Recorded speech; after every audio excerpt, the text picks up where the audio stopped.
Hi, this is Val Campbell, and I want to welcome you to the First Chapter podcast.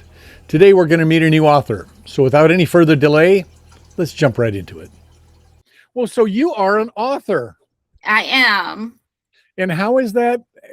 How do you feel about that? Was this a long journey? Tell us about your experience of this. By the way, this is Jalissa Carter, and we are thrilled to welcome you to the First Chapter podcast. Oh, thank you. I appreciate it, Val, for the opportunity to be a part of your podcast. And I love the fact that you allow this space to be a place where people can get that exposure, especially if you're a new author. And if you're a budding author, someone who's finally coming into their own comfort level as myself. This is speaking for myself. Like, I've been an author for a few years now, first established in 2017. And then at the time, I was really holding on to that comfort of being an at-home homebody individual. And I mostly did a lot of my authoring just behind a computer. And I would sometimes submit for, blogs for the interviews in that format. And as I've gotten older, I'm 36, going to be 37 in May. And I was like, you know what? When growth happens, you're able to kind of find yourself a bit better and feel more comfortable in your skin and who you are, and appreciate the work you've done and finally feel comfortable to showcase it to the world. Why don't you hold up? Do you have a copy of your I do. work? Why don't you hold that up so we can see what it looks like? Beautiful. I like that cover. Thank you. And this is the back, and I have a logo there that I did for my personal brand as an author. And tell us about Wedlope. Yeah, so Wedlope is an inspiration behind a wedding business that my husband and I had founded around the same time I started my author journey in 2016. And so at the time when I was young, trying to find myself and figure out what my career would be, I pursued wedding planning. And that led to me pursuing, with me being an introvert, I wanted to do something that would be more intimate for those who also value close-knit type of gatherings. So we focus on elopements and micro weddings. And we did that for a number of years. And I decided that I wanted to make it into a book. And I've been on a journey of just self-discovery, understanding myself, and learning what I love. And I had founded a love for wine. And so I decided to put together a book which showcases my love for wine, writing, and it includes poetry inspired by weddings and elopement that we were able to coordinate. This is so fascinating. So normally people think, well, you either have a wedding or you elope.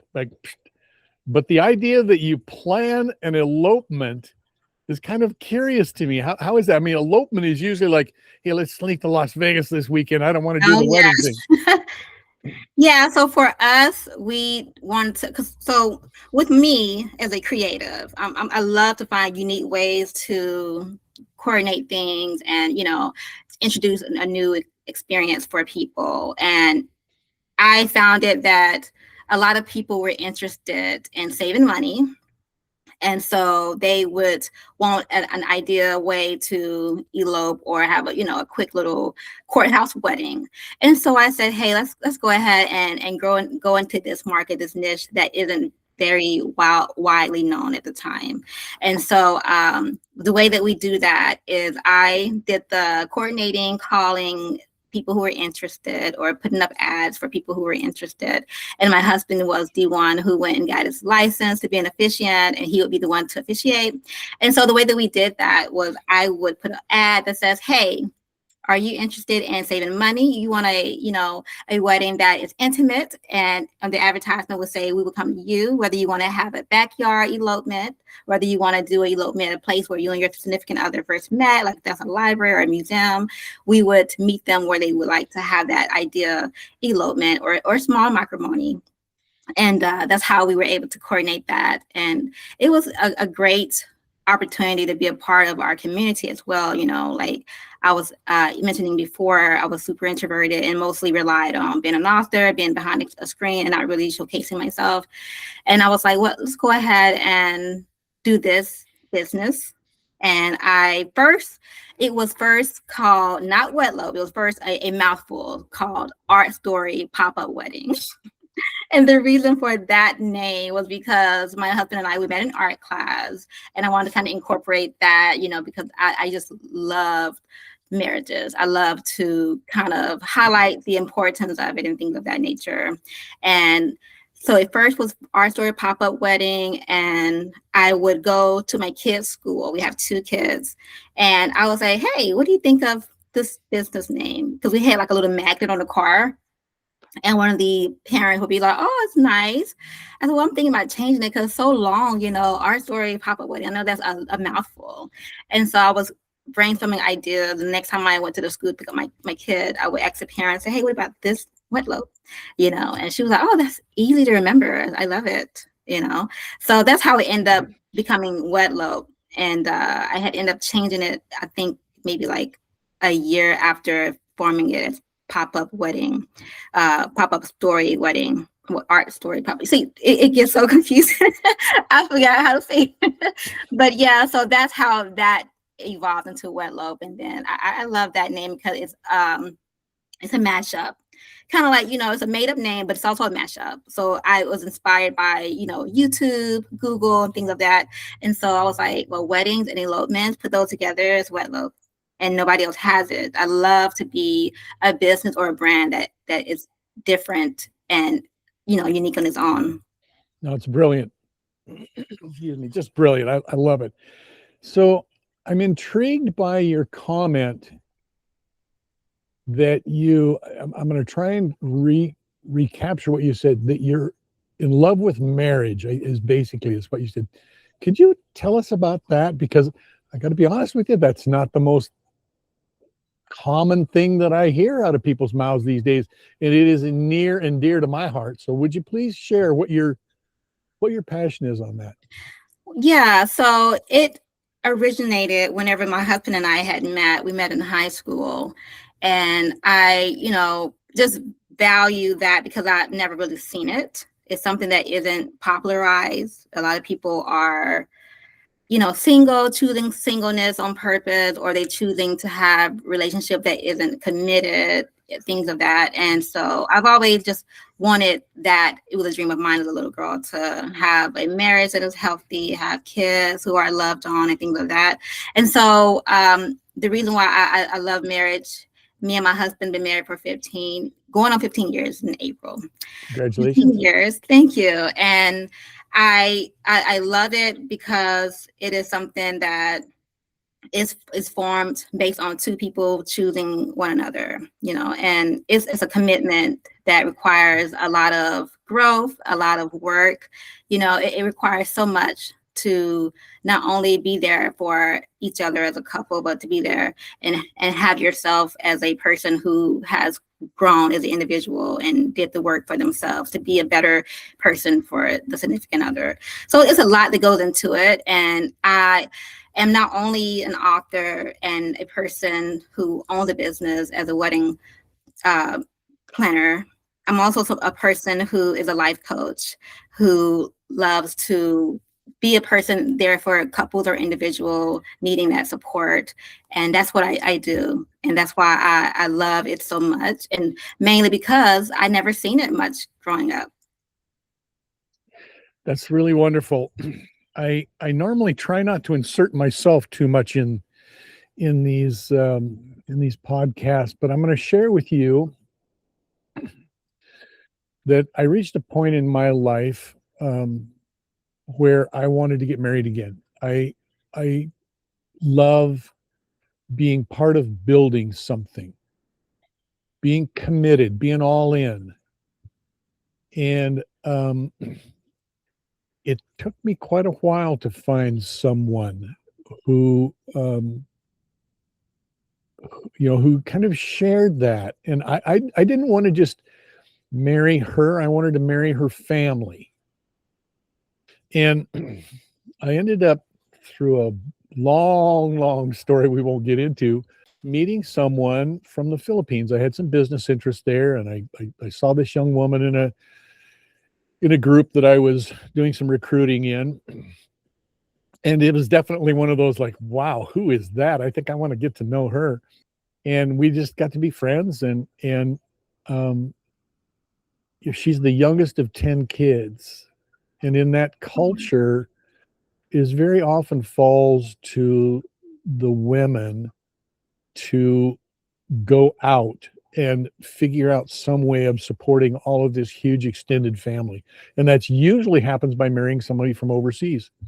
We got a lot of pushback on that, a lot of the people saying, oh, this, that, whatever, but coming together as a couple and being committed to something, me as I don't usually use the old word, an older guy, married to someone who's younger, but being committed to raising her family up gave me this wonderful sense of mission. And I think that men respond to that. Yeah. And so I salute you in what you're talking about, being committed to marriage. And I talk to a lot of young kids. I have 6 fostered and adopted teenage daughters. Wow. Most of them say that they don't want to get married. That's what they hear in school. Mm-hmm. They're not being taught marriage. They're not being taught family. They're not being taught kids. They're being taught career. And I think it's a tragedy.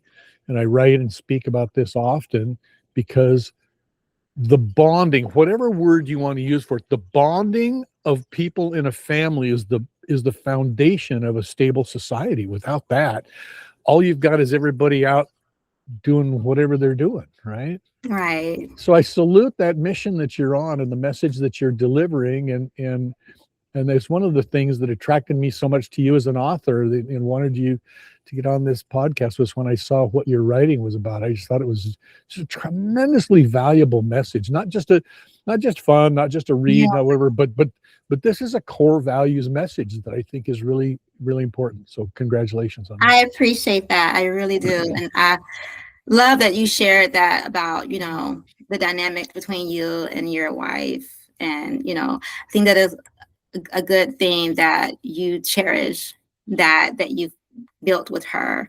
And then, but the tragedy you mentioned about the kids not having that interest in marriage, that is something that is heartbreaking. And also, they have such a high divorce rate now. It seems that divorcing has become the new thing, like a trendy thing now, because I see it so often now on social media within the group that I'm affiliated with, and with people who I, associate with or have known growing up. And I'm like, what?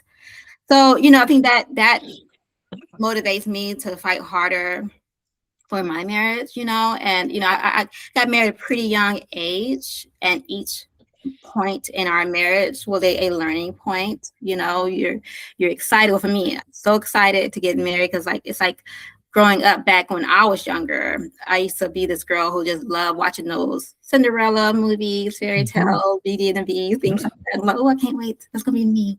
And so I always just pretty much prioritized that. And that was why it was like the first thing I wanted to do. Then when I got married, I was this perfect wife and these things like that. And, in my young 20s, like, oh, I want to get married, have a kid, do all these things. I have my little journal, writing down all the steps and checklists I have on there. And before Wedlope, my book, Wedlope, I did write a book in regards to my husband and I, how we met. And that book is called Comical Love. And it's titled that because it's like a little fun book that showcases the funny ups and downs, and it's just really relatable to a lot of people who are looking to find a compatible partner, and then they find it in someone who they never thought to see themselves with. So we always have that dream individual who we want to get with, right? And so I found that he was the person meant for me, although he wasn't originally the person I had listed on a description of the dream guy, but he ended up being all of that within himself once I got to know him. So I think that we live in a world that is like super focused on appearance, and people have superficial standards, and that's why it's so hard for people to even get into the mind frame of wanting to be married to another person because they have to meet these high standards that they have set for them. Mhm. Yeah, no, I really get that. It is interesting. So did you publish that book, My Comical Marriage? Yes, it was called Comical Love. Comical Love. It is an ebook. It was just meant to be an anniversary gift. And I was like, hey, I'm just going to publish on Amazon and see who all are interested in purchasing. And then it got, I just love how we have online world within our fingertips, because you're able to reach beyond what you expected, Mhm. beyond just relying on family or friends to support you. And I was blown away with people purchasing that book. And that was just for like anniversary gift for my husband at the time. I think it was 5 years we were celebrating then. So do you have all the information on that still on Amazon? Why don't we promote that? Yeah, so let me pull it up real quick on my phone. Sure. And then you can send me your cover shot on that, whatever, and let's promote that too. Why not?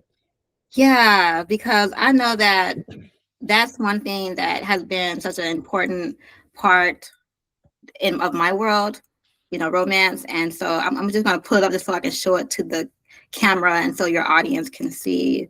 And then obviously probably because it's an ebook. Do you have an audio file of the first chapter or whatever of that book? I don't have an audio file, but I can definitely make one. Let's do that. I would love to. We'll do 2 podcasts here. We'll use basically the same interview, but then on the back half, when we're doing the sharing the chapter part, we'll do that. Comical Love, Yeah. Jalissa Carter. Yeah. I have to tell you, I'm a little bit envious of you. You've got this great author name, Oh, really? Jalissa Carter. I mean, how is that not like Nora Roberts or Right? right? Come on. I will tell you a funny story. So I never liked my maiden name. And so whenever I was fantasizing about, oh, who's gonna be the perfect guy, he had to have the perfect last name. And I was like, okay, oh no, your last name is horrible. No, I cannot. So I was just like, based on last name, that was like the number one thing that had to be perfect. Because I didn't want to have to go through and have this, have to have the little username or the pen names that you can have. Because I did have an original pen name when I first became an author. Well, I wasn't published. I was like just an online blogger writing. And I wrote under the name Naomi Scala, because I didn't like my name at the time. Jalissa Harris was the name at first. And I was like, I don't like that. There's nothing wrong with that. I don't like that. I'm going to go with something else. It just seemed too, I don't know, like mismatch, Jalissa Harris. It just didn't sound like it goes well together like Jalissa Carter does. It's much more, I feel, stronger. And so back then I was under the name of Naomi Scala. So okay, that's more soft, delicate, just really just feminine. So I think Jalissa Harris it's not like it was Jalissa McGillicuddy or something like that, Yeah. Everybody named McGillicuddy is going to be sending me hate. Oh my goodness. Oh no, that's great. That's really good. So where from here? You have more books in the works. You've compiled poems and memories of your wedlopes. Right. So what's next? For now, I have journals that I'm hoping to publish, because like I mentioned earlier, I'm a life coach, and the business is under the name Wedlope as well. I still continue with the wedding business Wedlope, but it's evolved to include support groups, one-on-one life coaching for women who wants to practice self-love and love on themselves so that they can be the best version of themselves whenever they do decide to find that perfect someone out there and get married. Because a lot of times when you are pursuing someone, especially in the world where so many people are dealing with mental health issues, they will choose to pursue marriage as a way to cope and have that as their personal type of, oh, this is going to help me overcome all of this stuff, but it truly is not. You have to do the work yourself first and then pursue that individual. So that way you don't bring all that baggage into that relationship. And so that's what Wedlope includes now. It includes the book. It includes me officiating or my husband officiating. It includes us sitting down with you and talk to you about who you are and how do you see yourself, you know, in the future. Do you see yourself pursuing someone and being a healthier version of you and being a person who's going to love hard and not bring in a lot of toxic baggage into what you are trying to pursue? So it's just about helping individuals be the best version of themselves and not try to bring any type of harmful anything to what they're trying to make beautiful, you know. So that's a lot of things. That's a lot of what I see in today's world. It's just like toxicness in relationships or marriages. And then that's why I end up falling apart, because they're not doing the work on themselves. And so I think it's so important true. that, you know, So true. Boy, you and I could have why don't we do about a 6-hour interview here? We can right. just share stories. I've done so much coaching, and a big part of whether you're a business coach, you're a life coach too. I mean, because people come into these businesses. I've done a lot of mentoring and business consulting. I mean, so much. And people bring those issues in, and they too often they're not willing to put in the work to do that. My personal situation was there was a 4-year wonderful, glorious agony of tearing myself apart when I realized that I'd hit a wall. I'd hit a plateau and I couldn't get beyond it because of things that it wasn't like I was traumatized as a kid, but we all adopt compensating behaviors for things the way of dealing with things that you encounter as a kid. And I had pretty much had an Ozzie and Harriet, life growing up. I was the troublemaker. I was the kid your parents didn't want you to play with because I was always coming up with some kind of mischief, But the point is that I got to be an adult and a professional, and I just realized that I was cycling through the same issue over and over again professionally, and I had to make that choice. And it was 4 hard years, but it set me free. Yeah. But too often people don't want to do that. And you can carry that in various ways, as you said, into a relationship. And one of the things that I've seen quite frequently also is you have a hero who, the heroes and the victims find each other. And then they develop this tug of war thing going on, and that can be very destructive too. Yeah. So I do want to applaud you for, realizing the work that you have to do for yourself so that you can be a better individual and also be more accepting whenever you're in a relationship and not be someone that the individual who you're with are having to walk on eggshells around. They want to be able to be comfortable around you. So it's good that you said, hey, let me sit down and figure out how to be the best version of me. And so how I can bring happiness into someone's life, enhance their already happiness, because we don't necessarily bring happiness to people's life. We enhance the already happiness that they have. And we don't want to, be a person that takes away from that. So that's good. I just want to applaud you on that. Well, I appreciate that. And when I tell people the story of how that came about, and I mean, it wasn't like I had 4 years of electrotherapy or something like that. But I had to break down those habits. And it meant me going out of my house where I worked every day and going and engaging with people so that I could identify those points where I was struggling with some things, and then going back and saying, well, that didn't go very well. How do I rephrase it? How do I restructure this? And I will tell you a funny little story. Maybe you'll appreciate this. Somebody will listen to this and they'll go, wow, I get that. My kid's mom and I were traveling we'd gone out to dinner. We were at a seminar on a weekend away from home. We were traveling back to the auditorium. and it was pouring down rain. I'm talking like torrential downpour, and we're on the freeway. Something we'd heard in the first part of that seminar series was tickling in my brain, and I reached over and I hit the down button on my window on the driver's side, and it's going down, and it's raining hard. She's looking at me like, "What are you, crazy?" And this is what I did. I'm going to move this back so you can see. I went, "Oh man, he's out of here. Oh wow, that truck hit him back there. Oh, he's dead. That little demon is dead." I was never bothered by that little doubt that sits on your shoulder again. That little thing that says, "Yeah, I know other people might do it, but you probably can't." I mean, come on, who are you? You're just. I never had that again. There was some kind of a physical manifestation of doing that demonstration that set me free from it. Don't know why I shared that here today, but that is powerful what you shared. You know, a lot of people need that type of visualization to kind of understand and see how you were able to overcome that. So I think that was very powerful and a true testament to how you got to where you are today.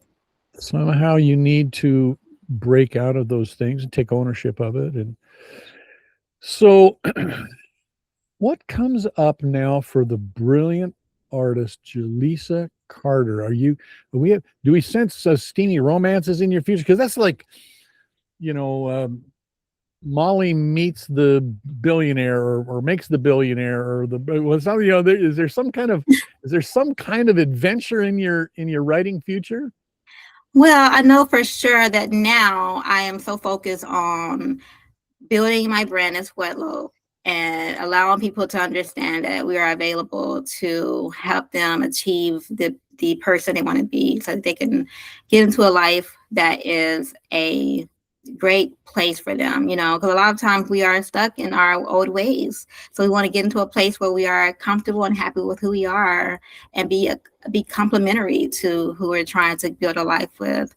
And so as far as books, the next thing I have is just some journals that we're going to have available for when I have those workshops.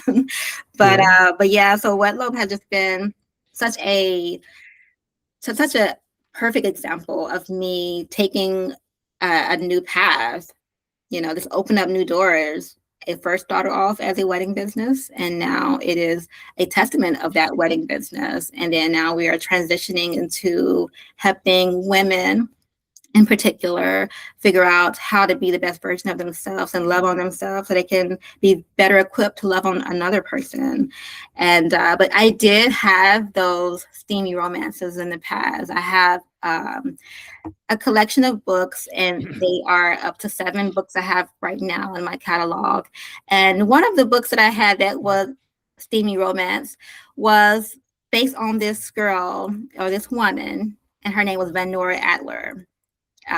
She come from an Irish background, and she was super villainous. And then she came across this video where she saw this minister, Devon Garriman, and he was a guy from her childhood who she had a huge crush. And so Vanora Adler, she is a surrogate, an intimacy surrogate.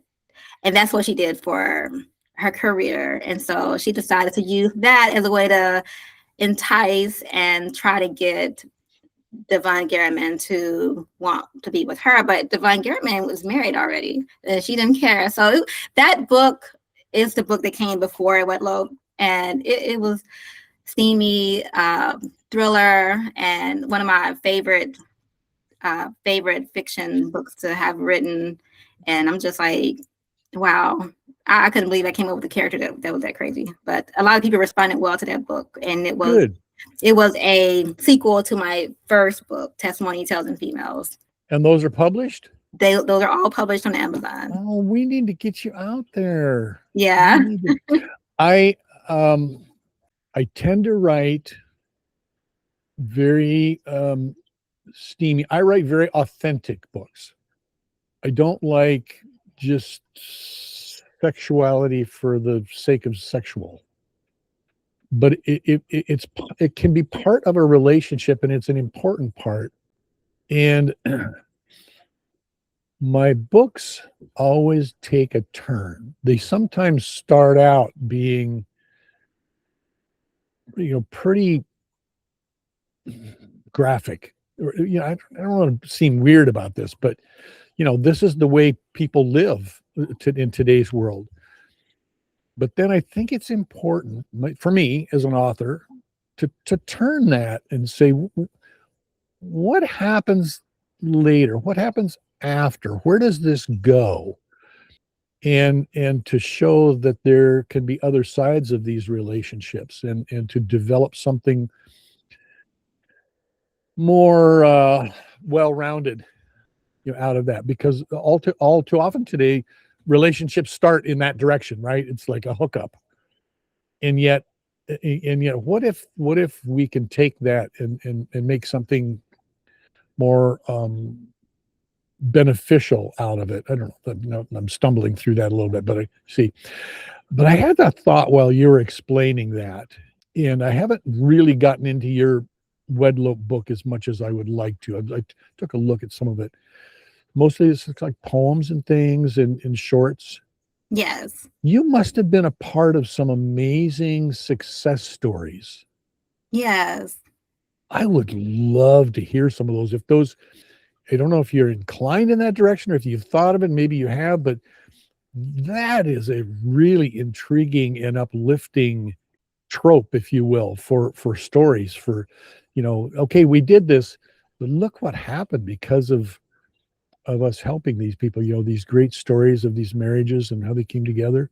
Yeah. Just a thought. That would be fun to read. I know. And then I do want to mention that by me being an introvert, starting out, and I was also in an extension of Wedlope, I was also writing wedding hashtag, and that was all the rave back during like the COVID period, and people are trying to just digitalize and get everyone to share their wedding photos and things of that nature. And so I was online doing freelancing and doing the wedding hashtag, and was able to be, I guess, founded by a journalist from the Wall Street Journal. Messaged me and was like, hey, we see you doing your wedding hashtag. Can we feature you in one of our stories? And so that was one thing that came out without me doing anything, with me even like thinking, should I do this? I'm nervous. I don't want to be exposed. I was so nervous to even accept that and do that interview with them. But that is one story that comes from Wedlope, and one thing that's also featured in the book with a poem that's, highlighting the wedding hashtags that I was able to do. But yeah, that's one thing that I just thought of immediately when you asked me that. Yeah, that would be fun to read the after stories.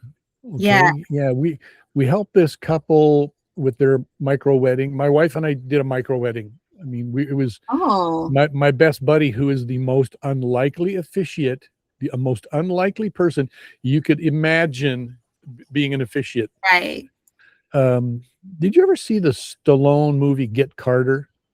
No, I don't. He's an enforcer from Las Vegas. No, I didn't see that one. Well, that's my buddy John. Oh. For 6 years, John was the top enforcer and debt collector in Las Vegas. And boy, does this guy have stories. But he was our officiate, because he's just a great guy. Wow. And we were at kind of the beachhead of his place on the local water over here, and we just had some very, very few friends and family, just very few, and it was great. I just love the idea of small, intimate weddings like that. I love that. Again, this connection I have with you, it's just brilliant. Yeah, I think that's so amazing that people are able to be okay with having a small, intimate wedding, because they think it has to be this big, grand shebang. But who are all these people you're inviting? Are you close to these people? Or are you just there having them on the guest list so that way you have that big number? So I think it's so important, like whenever you have a small, intimate wedding, you're more appreciative of the guests who come to share that moment with you. I've been a part of a lot of those too, invited, and you look around all these people, and it has to do with who's in business with mom and dad, and and all those things. And sometimes the family members and everybody comes, but I don't know. There's each their own. It's all good, however that comes together. But I would love to hear more of those success stories and the things that come out of those relationships, because I have a belief that when two people come together like that, and there is that kind of commitment to build something, that something comes out of that there's other parts to that they didn't realize when they were getting married. Right. You didn't realize when you were getting married that you were going to end up writing this book that would inspire people, that would have an effect maybe for generations, and you won't even know where that seed goes. That's pretty magical. I'd love to hear more of those stories. So I'll just drop that on you to think about that if it ever happens, or maybe you've already thought about that idea. I don't know. Yeah, thank you. Yeah, I would love to do that. I love that you planted that seed of an idea so that I can Maybe go back and talk to some of those people and say, hey, remember us? Yeah. How did this come? And there's going to be some sad parts to that, probably. I don't know. Do you keep in touch with all those people?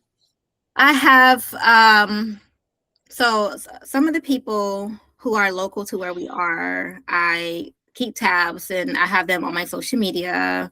And then also I have like some people who I may not have in my, local, because like some people just came here and was like, oh, we're looking to get married and they want to go back to Washington or whatever they're from.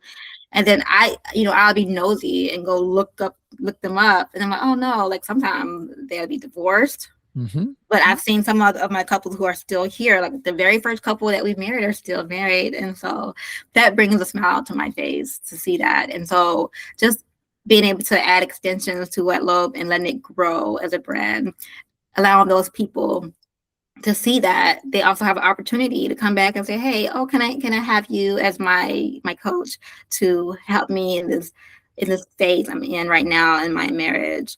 And I'm just happy to be able to offer that, be in that position. And I would love to be able to ask them, hey, since after having this coaching session with you, would you love for me to have you included in the next book so I can share a success story?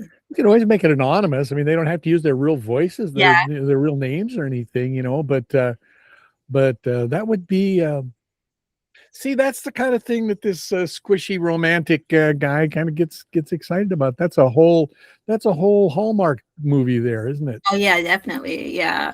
I hope to be able to expand to do some movies. When I did my first book, I first decided to do a trial run and see how would the audience or how the people of this world would respond to it. And so the first thing I did was I did a stage play, directed a stage play, wrote a stage play based on my very first book, and had in a small town.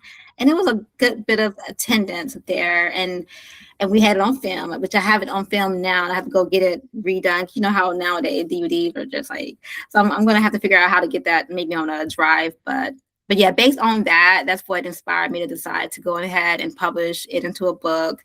But I would love to one day do a Hallmark movie, because that would be like a dream come true to be on a big screen. Very fun.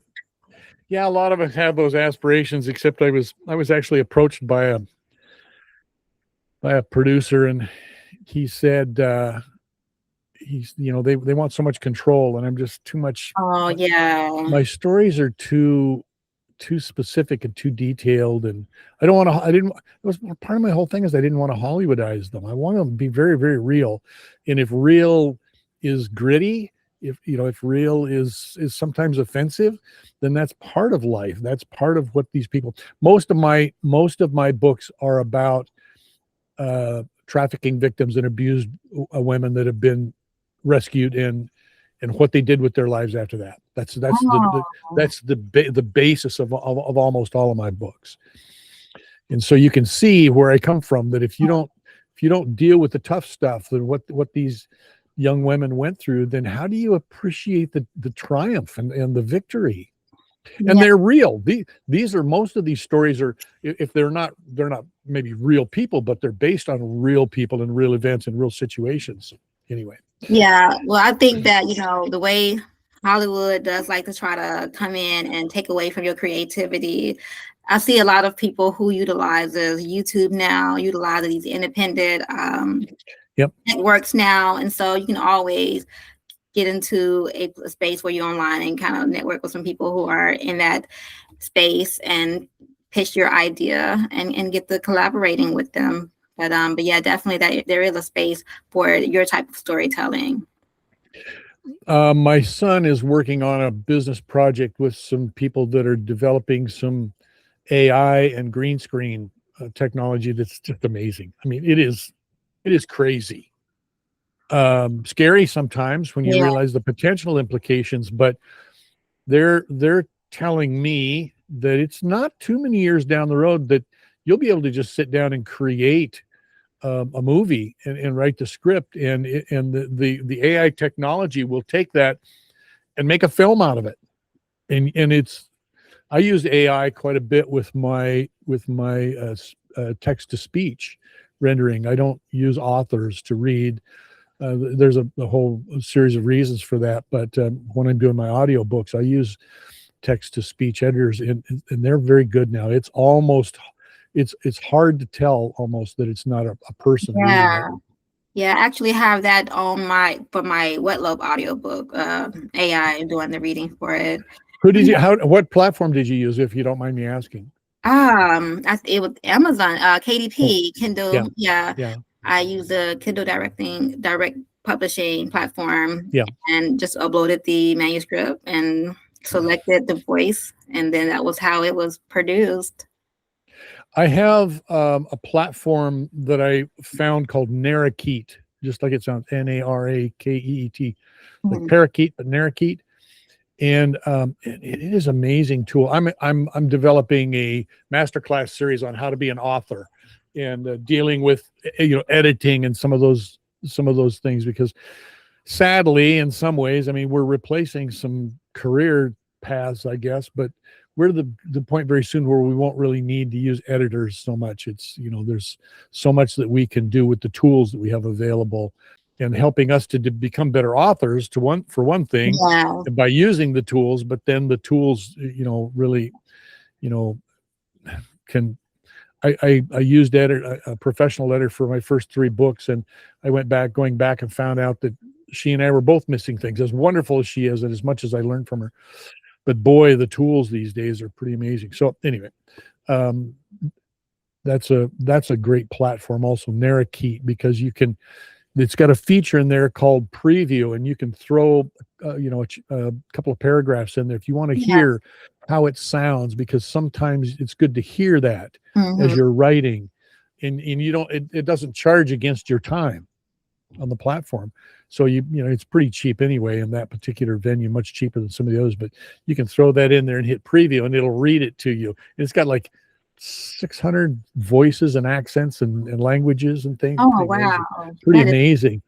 Yeah, pretty amazing. So anyway, there's a little plug for Narrakeet. I own no part of that, so that's just a freebie for them. This has been fun. You probably have a life to go back to. I'd keep you here for half of forever because I'm enjoying this so much. And I too am an introvert, so I understand the struggles. But all that means is where you gain or lose energy. It doesn't mean that it doesn't mean that you can't get out there and have a lot of fun with people. And I know that. I know you know that. Anything you want to share with your fans and audience as we're leaving here? What are your thoughts that you want to share? Yeah, well, I appreciate this platform so much, giving us authors a voice. And I just want to share it with the world, that I am a wellness practitioner, life coach, author, and a lover of wine. And so I do have an opportunity to share with women out there who are interested in developing personal development and getting to the core of who they are. I use wine metaphors during sessions, and I would love for them to look me up and find me under Wedlope. You can just look up Wedlope Portsmouth on Google, and I'll be there with a website that you can just submit for a session.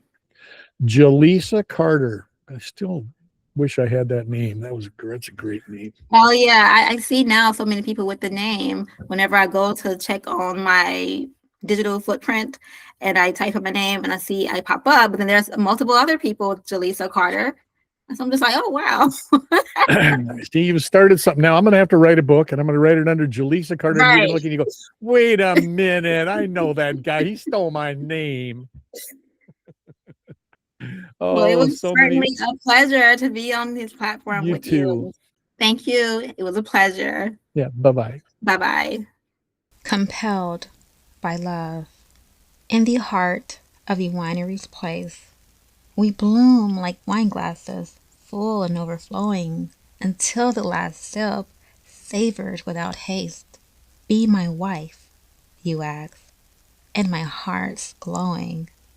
Gladness replaces the sadness once held, as you take me as your bride, forever united. Inside I'm jumping, joy cannot be quelled. Beyond icy peaks, our eyes are ignited. Our presence, a language our minds explore, seeking to know one another, souls unblind. Love's tell 1,000 words we adore, a wedding enhancing the romance we find. Epic elopement. In Brooklyn, New York, we eloped, just us two. With skyline views, our love shines through. Signed our certificate at a cozy bar, tacos and sweet Caroline wine. Oh, how bizarre. Sealed our I do's with tattoos forever bound. Bunnet cake for dessert, a sweet love we found. Custom sneakers on our feet, ready to roam. Walking and dancing on the Brooklyn Bridge, our love a whimsical dance, akin to Lola and Bugs from Looney Tunes. The night ended with a fancy rooftop feast. City views from our suite, a dream released. Our elopement, a true fairy tale. In Brooklyn's embrace, our love will prevail. Flames of desire. In a sky of blue, tranquility unfolds. We soar like paper airplanes, our love untold. Lovebirds dance as we embark on this elopement. An adventurous journey, our hearts in alignment. Clouds shaped like hearts, a sign of destiny, envisioning our future, our anniversary, so sweet and free. As the paper year approaches, a gift I plan to ignite. Boudoir photographs to set your eyes on fire, shining bright. And you, my love, shall surprise me with a mystery, sipping sangria by the fireplace, a moment of serenity. Our anniversary, lovemaking, a flame that will never tire, setting our souls ablaze, fueled by passion and desire. Harmony. In the realm of love and music, the bride takes the stage, her wedding a melodic ride, a poetic engagement. With the best men on drums, the maid of honor strumming keys, the bride walks down the aisle, singing sweet lyrics with ease. Her groom's face beams with joy, tears he can't disguise.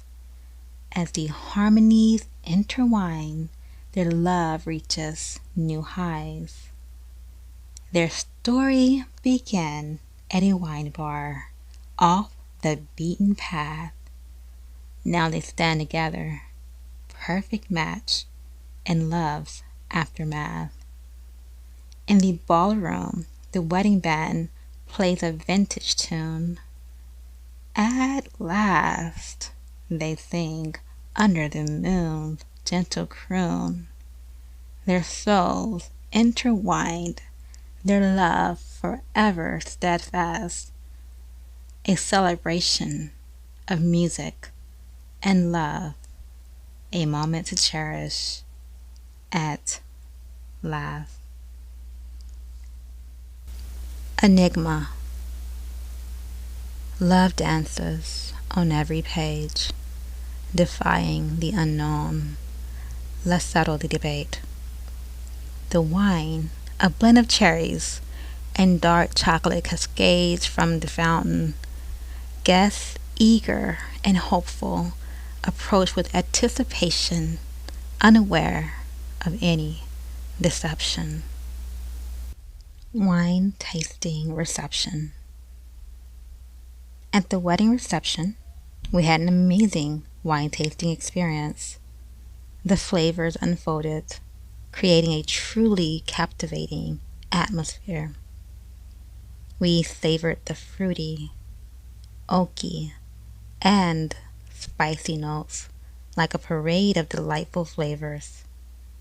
It was a palette of tastes, a moment to create beautiful memories. As I explored the wines, I could feel their weight and texture. Some were light and refreshing, while others were full-bodied and adored. The mouthfeel varied from smooth to slightly rough, each wine having its own distinctiveness. Every guest noticed the aftertaste, a final note that was truly explosive. Some lingered on the palate like waves on the sand, while others disappeared quickly. The finish could be long or quick, adding to the excitement of the wine tasting. It truly felt like a granted wish come true at the wedding.